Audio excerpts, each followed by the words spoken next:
Assalamualaikum warahmatullahi wabarakatuh.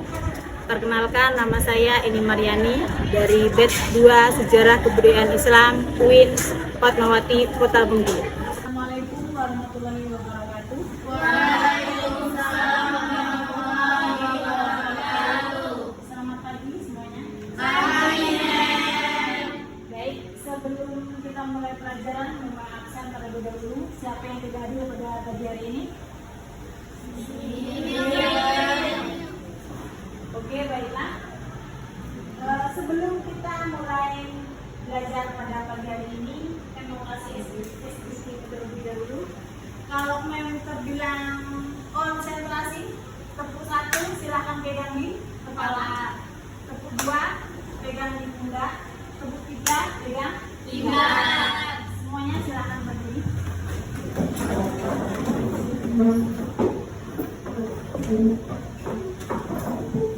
Konsentrasi. Mengulangi. Lihat yang gak usah ikut tepuk, yang berdiri. Konsentrasi.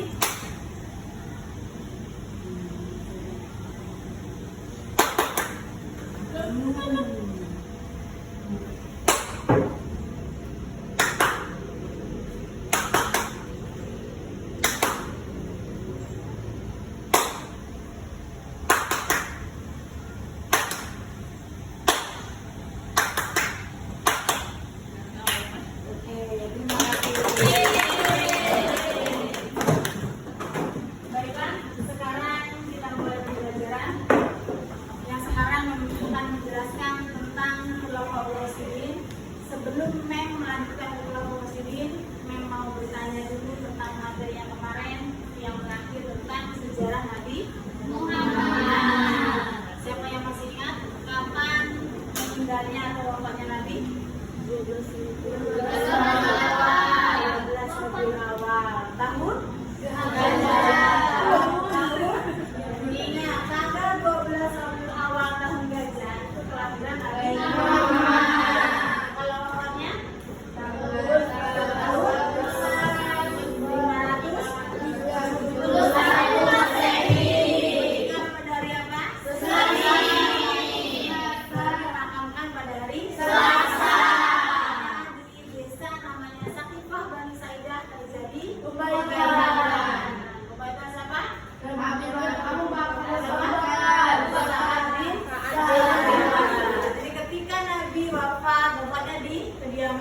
Di kediaman sang istrinya Nabi namanya Aminah. Ketika Nabi sakit, sebelum wafat, beliau minta dibawa ke rumah putri tercintanya yaitu Fatimah Az-Zahra. Beliau meninggal di pangkuan putrinya. Ketika meninggal itu terjadi pembayatan saat beribadah di Taqifah Bani Sa'idah. Nah, sekarang memulai tentang Khulafaur Rasyidin. Siapa yang tahu apa arti Khulafaur Rasyidin? Pemimpin yang diberi petunjuk. Ada berapa Khulafaur Rasyidin? Baiklah, nanti habis ini Mem kasih video pembelajaran tentang Khulafaur Rasyidin. Nanti Mem kasih tugas. Setelah menonton, silahkan didiskusikan apa saja yang diraih atau prestasi dari Khulafaur Rasyidin. Silahkan disimak videonya.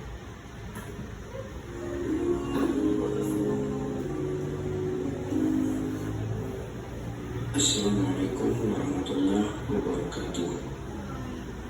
Setelah Nabi Muhammad SAW meninggal dunia, perjuangannya dalam menjunjung tinggi syariat Islam dilanjutkan oleh 4 sahabat. Mereka kemudian dikenal dengan julukan Khulafaur Rasyidin. Khulafaur Rasyidin adalah orang yang ditunjuk sebagai pengganti pemimpin atau penguasa yang mendapatkan petunjuk dari Allah SWT. Mereka lah yang menjadi khalifah atau pemimpin bagi umat Islam setelah Rasulullah wafat. Masa pemerintahan Khulafaur Rasyidin merupakan masa yang penting dalam perjalanan Islam. Keempatnya berhasil membawa syiar agama Islam hingga ke luar jazirah Arab, menyelamatkan Islam serta meletakkan dasar-dasar kehidupan agama Islam terhadap umatnya. 4 sahabat Nabi yang termasuk Khulafaur Rasyidin itu adalah Abu Bakar As-Siddiq, Umar bin Khattab, Utsman bin Affan, dan Ali bin Abi Thalib. Keempatnya memegang kendali pemerintahan Islam selama kurang lebih 30 tahun. Di video kali ini, kita akan menceritakan kehidupan kisah 4 Khulafaur Rasyidin. Sebelum lanjut menonton video ini, jangan lupa klik tombol like, komen, share, dan Abu Bakar As-Siddiq adalah Khulafaur Rasyidin yang pertama. Nama aslinya adalah Abdullah bin Utsman atau Abu Quhafah. Abu Bakar adalah anak dari Abu Quhafah dan Ummul Khair yang lahir pada tahun 573 Masehi. Kedua orang tuanya adalah bangsawan dan saudagar yang dihormati masyarakat Quraisy. Abu Bakar sudah bersahabat dengan Nabi sebelum datangnya Islam. Setelah Islam datang, Abu Bakar adalah orang pertama di luar keluarga Nabi yang memeluk Islam. Abu Bakar mengorbankan banyak harta bendanya untuk perjuangan Nabi. Nabi Muhammad SAW memberi gelar Abu Bakar dengan As-Siddiq karena sifat benar. Abu Bakar selalu berkata benar. Dia membenarkan apa yang dilakukan dan dikatakan oleh Nabi Muhammad SAW. Di masa kepemimpinannya yang singkat, Abu Bakar menyelesaikan perpecahan yang terjadi di suku-suku bangsa Arab. Beberapa suku tak mau lagi tunduk kepada pemerintah Madinah setelah Rasul wafat. Mereka menganggap perjanjian berakhir seiring wafatnya Rasul. Abu Bakar menyelesaikan perpecahan ini melalui perang Riddah atau perang melawan kemurtadan. Salah satu panglima yang berjasa dalam perang ini adalah Khalid bin Walid. Hal lain yang dihadapi Abu Bakar yakni orang yang tak membalas zakat dan orang-orang yang menganggap dirinya sebagai nabi pengganti Rasulullah. Di akhir kepemimpinannya, Abu Bakar memperluas daerah kekuasaan dengan memilih tentara ke berbagai daerah. Pada tahun 634 Masehi, Abu Bakar mengirim Khalid bin Walid dan pasukannya ke Irak. Mereka berhasil menguasai Al-Iraq. Ia juga mengirim ekspedisi ke Suriah di bawah pimpinan 4 panglima perang, yakni Abu Ubaidah bin Jarrah, Amr bin As, Yazid bin Abi Sufyan, serta Syurahbil. Selama menjadi khalifah, beliau selalu memperhatikan rakyatnya. Hidupnya sangat sederhana dan tidak pernah menggunakan fasilitas negara untuk kepentingan pribadi maupun keluarganya. Dikisahkan, ketika Khalifah Abu Bakar merasa ajalnya hampir datang menjemput, beliau memanggil putri tercintanya, Sayyidah Aisyah, untuk menyampaikan sebuah wasiat. Wahai Aisyah putriku, aku telah diserahi urusan kaum muslimin. Aku telah memakan makanan yang sederhana dan aku juga telah memakai pakaian yang sederhana dan kasar. Yang tersisa dari harta kaum muslimin padaku adalah seekor unta, seorang pelayan atau pembantu rumah tangga, dan selai permadani yang sudah usang. Kalau aku wafat, kirimkan semuanya kepada Umar bin Khattab, karena aku tidak ingin menghadap Allah sedangkan di tanganku masih ada harta kaum muslimin walaupun sedikit. Abu Bakar wafat pada tahun 13 Hijriah di Madinah. Beliau dimakamkan di sebelah makam Rasulullah di Masjid Nabawi. Setelah Abu Bakar wafat, kekhalifahan pun digantikan oleh Umar bin Khattab.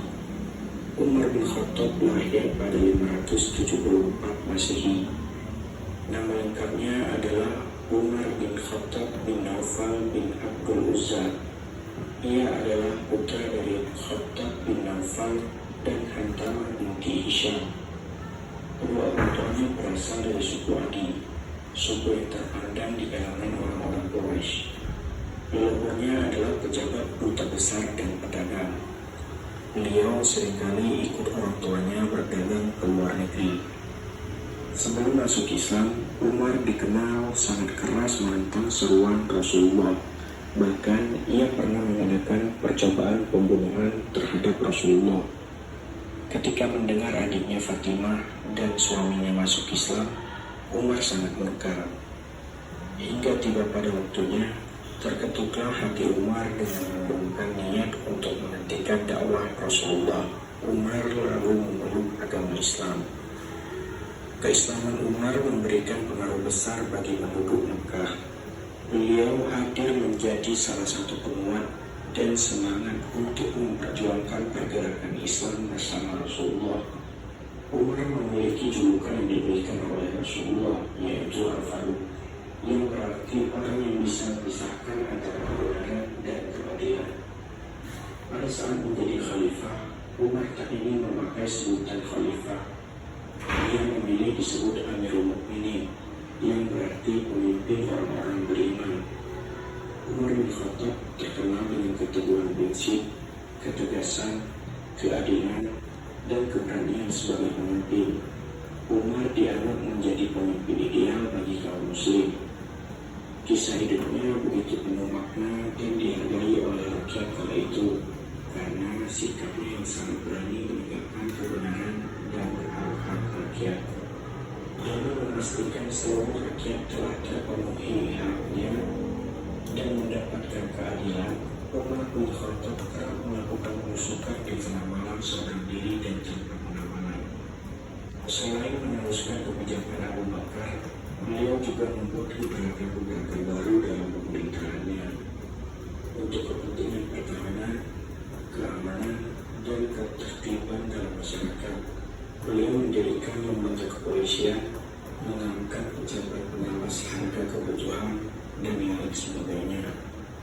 Selain itu, pada masa kekhalifahan Umar, Islam berhasil mengambil alih Mesopotamia dan sebagian Persia dari tangan dinasti Sasani dari Persia yang mengakhiri masa kekaisaran Sasani serta mengambil alih Mesir, Palestina, Syria, Afrika Utara, dan Armenia dari Kekaisaran Romawi. Saat itu ada dua negara adidaya, yaitu Persia dan Romawi. Namun, keduanya telah ditaklukkan oleh kekhalifahan Islam di bawah pimpinan Umar. Umar bin Khattab wafat pada 25 Zulhijjah 23 Hijriah setelah ditusuk pada saat memimpin sholat subuh oleh seorang budak Persia yang bernama Fairuz, atau yang dalam kisah lainnya diceritakan sebagai Abu Lu'lu'ah. Menurut sebagian sumber, motivasi Abu Lu'lu'ah membunuh Umar adalah dendam atas ditaklukkannya Persia oleh pasukan Muslim, dan berdasarkan catatan lain, pembunuhan terhadap Umar dilatari oleh persoalan pajak. Setelah Umar bin Khattab wafat, kekhalifahan pun digantikan oleh Utsman bin Affan. Utsman lahir di Taif pada tahun 576 Masehi. Nama lengkapnya adalah Utsman bin Affan bin Abu al-Ashni bin Umayyah bin Abdusyam bin Abdul Manaf. Nama panggilannya adalah Abu Abdullah. Kedua orang tuanya adalah Affan bin Abu Ash bin Umayyah dan Urwah binti Al-Baidah binti Abdul Muthalib. Mereka adalah keturunan Bani Muawiyah yang mulia dan terhormat. Beliau dikenal sebagai pedagang yang kaya raya dan handal dalam bidang ekonomi, namun sangat dermawan. Banyak bantuan ekonomi yang diberikan kepada umat Islam di awal dakwah Islam. Utsman bin Affan memeluk Islam berkat ajakan dari Abu Bakar As-Siddiq. Ia juga termasuk dalam golongan as-sabiqunal awwalu, atau orang-orang yang memeluk Islam di masa awal-awal kenabian. Setelah menjadi sahabat Nabi, Utsman juga menjadi menantu Nabi karena menikahi dua putri Nabi, yakni Ruqayyah dan Ummu Kulsum. Oleh karena itu, Utsman mendapatkan julukan Dzun-Nurayn, yang artinya pemilik dua cahaya. Utsman bin Affan diangkat menjadi khalifah atas dasar musyawarah dan keputusan sidang panitia 6 yang anggotanya dipilih oleh Khalifah Umar bin Khattab sebelum beliau wafat. Keenam anggota panitia itu ialah Ali bin Abi Thalib, Utsman bin Affan, Abdurrahman bin Auf, Sa'ad bin Abi Waqqas, Zubair bin Awam, dan Thalhah bin Ubaidillah. Pada masa kekhalifahan Utsman bin Affan, beliau melakukan perluasan Masjidil Haram dan Masjid Nabawi karena semakin ramainya umat muslim yang pergi haji. Beliau juga mencetuskan adanya polisi keamanan untuk rakyat dan membuat tempat khusus untuk mengadili suatu perkara atau pengadilan, karena biasanya suatu perkara akan diadili di masjid pada saat itu. Di masa pemerintahan Utsman, ekspansi terus dilakukan. Atas usul Muawiyah, Utsman juga membentuk armada angkatan laut. Wilayah yang dikuasai yakni Barkoh, Tripoli Barat, bagian selatan negeri Lubah, Armenia, Tabaristan, Amudarya, negeri-negeri Balka, Harah, Kabul, Hazna di Turkistan, dan Siprus. Beliau membagi kekuasaan Islam menjadi 10 provinsi dengan masing-masing amir atau gubernur. Selain itu, pada masa kekhalifahan Utsman dilakukan pembukaan lembaran-lembaran Al-Quran atau mushaf yang hingga sekarang dibaca oleh umat muslim seluruh dunia. Pemerintahan Utsman berlangsung selama 2 periode, masing-masing 6 tahun. Kejayaannya di periode pertama membuatnya dipilih lagi menjadi pemimpin di periode kedua. Namun di periode kedua terjadi perpecahan dan pemberontakan. Pada tahun 35 Hijriah, karena konflik internal dalam tubuh Islam sendiri, rumah Utsman bin Affan dikepung oleh sekelompok golongan Khawarij yang tidak puas dengan pemerintahan khalifah ketiga ini. Ketika Utsman sedang membaca Al-Quran, ia dibunuh oleh salah seorang dari pendukung rumahnya itu hingga meninggal. Wafatnya Utsman bin Affan meninggalkan jejak sejarah yang kelam dalam dunia Islam dan membuka pintu perpecahan panjang yang sudah diramalkan oleh Rasulullah. Setelah Utsman wafat, keadaan semakin kacau. Kaum muslimin mendesak agar Ali dibaiat sebagai khalifah. Dalam suasana kacau, Ali pun dibaiat. Peristiwa itu berlangsung di Masjid Madinah. Ali bin Abi Thalib merupakan sepupu sekaligus menantu Rasulullah. Ia dibesarkan dan dididik oleh Rasulullah. Ali memiliki keberanian yang luar biasa. Ali masuk Islam di usia yang sangat muda. Ia banyak berjasa dalam membantu perjuangan Nabi dalam mendakwahkan Islam. Ali diwarisi berbagai pergolakan. Masa pemerintahannya penuh dengan cobaan. Masa pemerintahan Ali disebut sebagai periode tersulit dalam sejarah Islam karena terjadi perang saudara antar kaum muslimin setelah tragedi terbunuhnya Khalifah ketiga Utsman bin Affan. Ketika itu terjadi banyak pemberontakan seperti di wilayah Basrah, Mesir, dan Persia.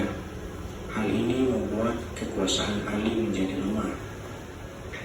Hingga pada suatu hari Ali bin Abi Thalib wafat ditikam oleh Ibnu Uljam dengan pedang racun di dalam Masjid Kufah dikala Ali sedang sholat subuh. Itulah kisah singkat mengenai sahabat-sahabat Nabi yang menjadi Khulafaur Rasyidin. Semoga dari kisah ini kita dapat meneladani sifat dan akhlak dari sahabat-sahabat Rasul tersebut. Wallahu a'lam bishawab. Baiklah, itulah video tentang Khulafaur Rasyidin. Dari video tersebut memang membagi kelompok menjadi 4 kelompok, 2 baris kelompok 1, kelompok 2, kelompok 1, kelompok 2, kelompok 3, yang itu kelompok 4, di ujung-ujung kelompok 4. Membagi tas, silahkan dijelaskan, simpulkan apa saja prestasi yang diraih dari masing-masing khalifah. Contoh 1,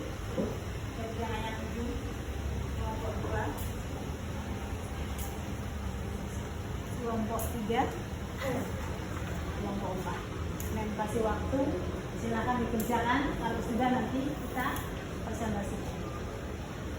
Silakan.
Kelompok 4 sudah?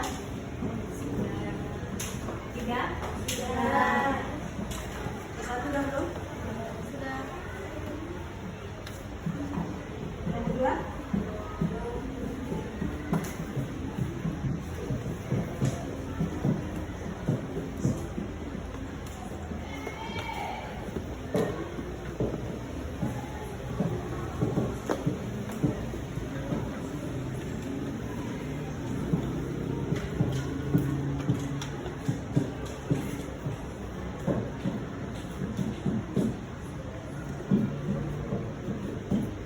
Sudah semuanya?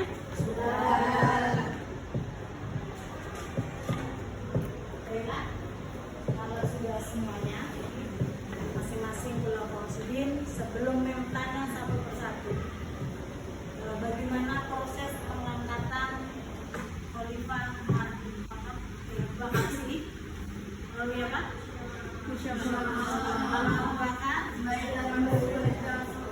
Penunjukan langsung. Kalau Usman? Ali bin Abi Thalib? Baiklah, sekarang prestasi dari masing-masing kelompok. Kelompok pertama dari Abu Bakar, apa saja prestasi yang diraih dari Abu Bakar? Silakan.